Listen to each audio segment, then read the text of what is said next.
Hello bachcho, let us read the question first, and the question is find the sin x by 2 comma cos x by 2 and tan x by 2 if cos x is equal to minus 1 by 3 comma x lies in the third quadrant. So to solve this question, first of all we'll write some key concept here.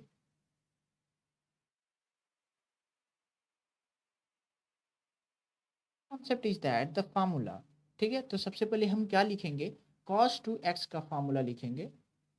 cos 2x को दो form में लिख सकते हैं, एक तो हम sin x के फॉर्म में लिख सकते हैं और एक cos x के फॉर्म में लिख सकते हैं. तो सबसे पहले sin x के फॉर्म में लिखते हैं. ये होता है फार्मूला, हम जानते हैं 2 sin स्क्वायर x, ठीक है.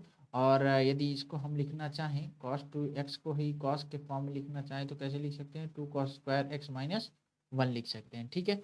अब क्वाड्रेंट को समझते हैं, क्वाड्रेंट में कौन सी वैल्यू कहाँ पॉजिटिव होता है कहाँ निगेटिव होता है, ठीक है. तो ये आपका फर्स्ट क्वाड्रेंट होता है, हम जानते हैं. और फर्स्ट क्वाड्रेंट में सारा वैल्यू क्या होता है, सारी वैल्यू पॉजिटिव होती है, यानी ऑल वैल्यू पॉजिटिव होता है, ठीक है.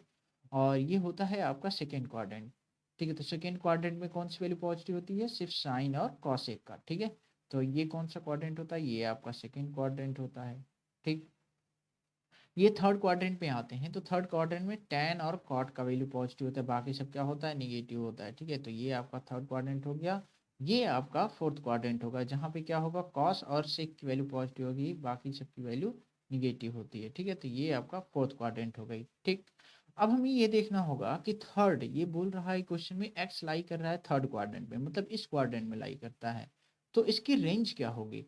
तो यहाँ हम मेंशन कर सकते हैं कि x lies in third quadrant, it means x varies from 180 degree to 270 degree, हम जानते हैं, ठीक है. बिकॉज क्यों, क्योंकि ये लाई करता है थर्ड क्वाड्रेंट में, because cos x lies third quadrant, okay. और थर्ड क्वाड्रेंट में लाई करता है, ठीक है. अब हमें बट हमें क्या देखना है, हमें तो x/2 देखना होगा. क्यों, क्योंकि फाइनली हमें तो x/2 की वैल्यू फाइंड आउट करनी है सारी सारी ट्रिग्नोमेट्रिक फंक्शन की, ठीक है. तो हमें x/2 पे फोकस करना होगा. तो let's divide it by the 2 and then will see what we are getting. तो 2 से डिवाइड करने पे ये तो 90 डिग्री दे देगा और ये क्या देगा आपका, ये 135 डिग्री देगा, ठीक है. तो यानी ये रेंज किस क्वाड्रेंट की होती है, तो हम जानते हैं कि ये किस क्वाड्रेंट की रेंज होती है, सेकेंड क्वाड्रेंट की होती है. क्यों, क्योंकि सेकेंड क्वाड्रेंट कहाँ से कहाँ तक वेरी करता है आपका, 90 डिग्री से 180 डिग्री. तो ये उसी के बीच की वैल्यू है. तो यहाँ हम लिखेंगे x/2 lies in second quadrant.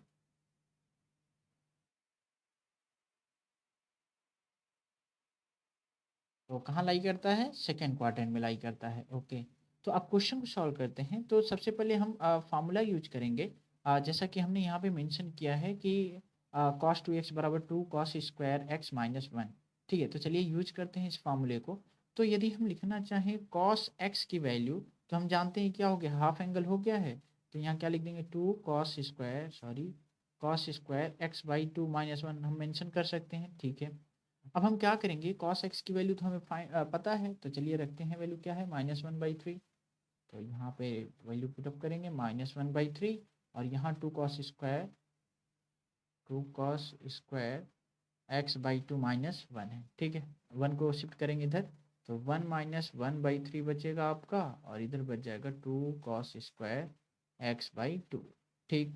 अब यहाँ से क्या आ जाएगा, 2/3 that will be equal to the 2 cos square x/2, ठीक है.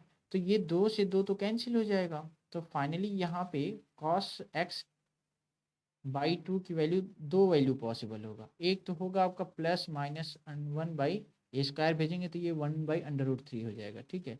तो ये वैल्यू आ जाता है. तो क्या ये दो वैल्यू हम लेंगे, नहीं, क्योंकि हमें ये देखना होगा कि cos x सेकेंड क्वाड्रेंट में पॉजिटिव होता है या फिर निगेटिव होता है. तो हम जानते हैं कि cos x क्या होता है, निगेटिव होता है सेकेंड क्वाड्रेंट में, ठीक है. तो कौन सी वैल्यू हम लेंगे, हम लेंगे निगेटिव वैल्यू, ठीक है.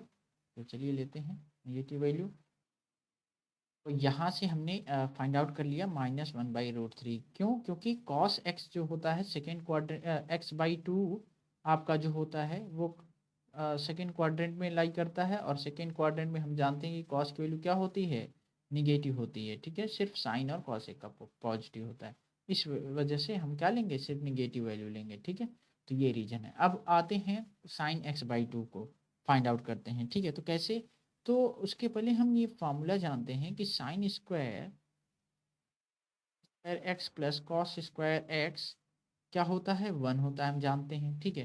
तो यानी sine square x by two और plus cos square x by two भी वन होगा, ठीक है। तो इस फार्मूले में हम इसको रखेंगे और फाइंड आउट करेंगे वैल्यू। तो यहाँ से हम बोल सकते हैं क्या, sine square x by two plus cos square x by two is equal to one, ठीक है। तो यानी कॉस एक्स बाई टू की वैल्यू क्या है, -1/√3 है, ठीक है। तो यहाँ पे हम क्या करेंगे, वैल्यू प्लेस करेंगे एक्स बाई टू, और प्लस जब हम इसका स्क्वायर ले रहे होंगे तो निगेटिव पॉजिटिव से कोई मतलब है नहीं, हमें स्क्वायर तो हमेशा पॉजिटिव वैल्यू देगा, ठीक है। तो यहाँ से यदि देखा जाए तो ये आपका आता है sign square x by two, और ये हो जाएगा आपका 1/3 इज इक्वल टू वन, ठीक है। अब इसे हम क्या करेंगे, उधर शिफ्ट करेंगे तो 1 - 1/3 आपका आ जाता है, ठीक है। और ये आपका हो गया sign square x by to, ठीक है। अब यहाँ से जब हम सॉल्व कर रहे होंगे तो 2/3 आएगा, यानी आपका sign square x by to क्या होगा, यहाँ से यदि देखा जाए तो रूट जब हम ले रहे होंगे तो रूट लेने के बाद दो वैल्यूज़ पॉसिबल होगा, प्लस माइनस √2/3। तो अब सवाल ये उठता है कि हमें कौन सी वैल्यू लेनी है, क्या पॉजिटिव लेना होगा या फिर निगेटिव लेना होगा।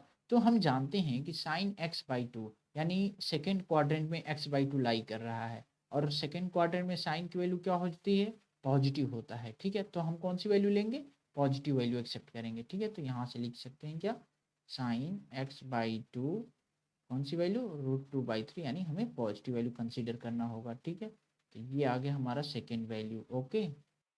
अब हमें क्या करना होगा, यहाँ से अब हमें फाइंड आउट करना है थर्ड वैल्यू, जो क्या है tan x/2 है। तो चलिए फाइंड आउट करते हैं, और उसके पहले हम फार्मूला देख लेते हैं, क्योंकि tan x होता क्या है, tan x/2 यदि हम लिखना चाहें तो हम क्या लिख सकते हैं, sign x/2 divided by cos x/2 हम लिख सकते हैं, क्योंकि क्या होता है tan x is equal to sine x by cos x होता है, ठीक है।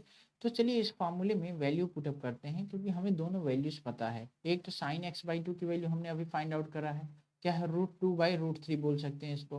तो चलिए रखते हैं, ये आपका हम लोग कैलकुलेट करते हैं tan x/2, और साइन एक्स की जगह x/2 की वैल्यू √2/√3 हम ऐसे करके लिखेंगे, ठीक है, डिवाइडेड बाई कॉस x/2 की वैल्यू हमने फाइंड आउट करा है -1/√3 है, यानी -1/√3।